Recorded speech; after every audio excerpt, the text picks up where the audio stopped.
এইভাবেই যদি ঘরেই 5 মিনিটে পিৎজা বানানো যায়, তাহলে বাইরে থেকে 100 টাকা দিয়ে অর্ডার করার দরকারই কি বলুন তো? ভিডিওটা শেষ পর্যন্ত দেখবেন, আর ভালো লাগলে একটা লাইক দিতে ভুলবেন না কিন্তু।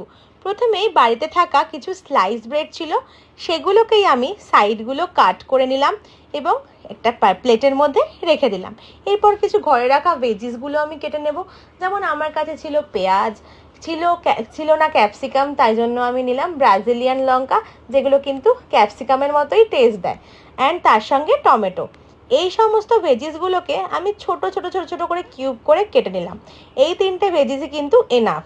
তার সঙ্গে কিছু ভুট্টাও ছিল, সেগুলো কিন্তু আমি পরে টপিংস হিসাবে কাজ করব। দেখতে থাকো তোমরা, পরপর স্টেপ কিন্তু দেখানো আছে। এরপর আমি আমাদের যে ব্রেডগুলো ছিল সেগুলো কিন্তু কড়াইতে উল্টে পাল্টে সেঁকে নেব, কারণ শেখার হয়ে গেলে জিনিসটা কিন্তু আমাদের পিৎজার বেস হিসাবে কাজ করবে।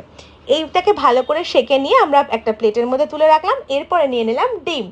ঘরে থাকা ছিল যে ডিমগুলো, সেইগুলোই কিন্তু আমি নিয়ে নিলাম। সেগুলোকে আমি অল্প একটু নুন দিয়ে ভালো মতো ফেটিয়ে নিলাম। এই পিৎজার মধ্যে আমাদের কিন্তু এই ব্রেড অ্যান্ড ডিম, এটাই কিন্তু আমাদের বেস হিসাবে কাজ করবে।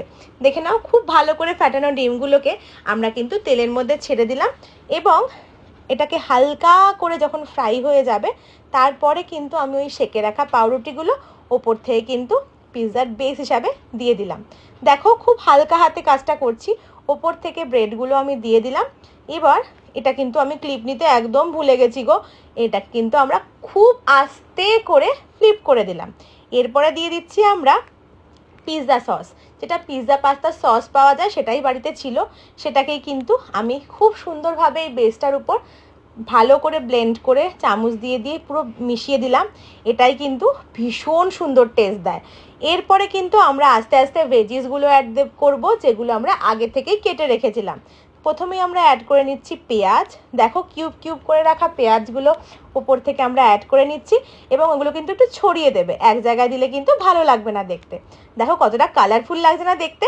এরপরে আমরা দিয়ে দেবো ওই ব্রাজিলিয়ান লঙ্কাগুলো, যেগুলো ক্যাপসিকামের মতো দেখতে। এটা কিন্তু একদম আমাদের মানে খুব সুন্দর কাজ করে, কিন্তু এটা কিন্তু ক্যাপসিকাম নয়, এটা কিন্তু অরিজিনালি লঙ্কা একটা, কিন্তু দারুণ টেস্ট, তাই জন্য এইভাবে দিয়ে দিলাম। এরপর দিয়ে দিচ্ছি টমেটো স্লাইসগুলো। দেখো কতটা কালারফুল লাগছে। এরপরে আমরা দিয়ে দেব কিছু কর্ন, সেটা কিন্তু আমার পাখির কর্ন, ওর থেকে আজকে আমরা কিন্তু চুরি করে নিয়েছি। সেগুলোই কিন্তু সুন্দর করে সাজিয়ে নিলাম। দেখো কতটা কালারফুল লাগছে, ওফ দেখে নাও কি দারুণ লাগছে দেখতে। এরপরে আমি দিয়ে দিচ্ছি কিছুটা স্লাইস করা চিজ। আমি দেখো স্লাইস করে দিচ্ছি, খুব সুন্দর করে গ্রেট করে দিচ্ছি চিজগুলো। চিজ ছাড়া কিন্তু পিৎজা অসম্পূর্ণ, তো চিজ কিন্তু দিতেই হবে। দেখো ভরে ভরে চিজ দিয়ে দিয়েছি। এরপরে ঘরে ছিল কিছুটা চিলি ফ্লেক্স আর অরিগ্যানো, সেটাও কিন্তু হালকা করে ওপর থেকে ছড়িয়ে দিলাম। ওফ ওফ ওফ, দেখো কি দারুণ লাগছে দেখতে, দারুণ কিন্তু লাগছে। তোমরা বলো কমেন্ট করে, পুরো পিৎজার মতোই লাগছে না দেখতে? দেখতেই এতটা সুন্দর, খেতে কতটা মজা হবে ভাবো তো। তারপরে কিন্তু এইটাকে কিন্তু অনেকক্ষণ ধরে আমি স্টিমে বসিয়ে রাখলাম, প্রায় 10 মিনিট। এখনও কিন্তু একবারও ঢাকনা খুলিনি। দেখো ঢাকনা খোলার পর ও মাই গড, কি সুন্দর টেস্টি হয়েছিল।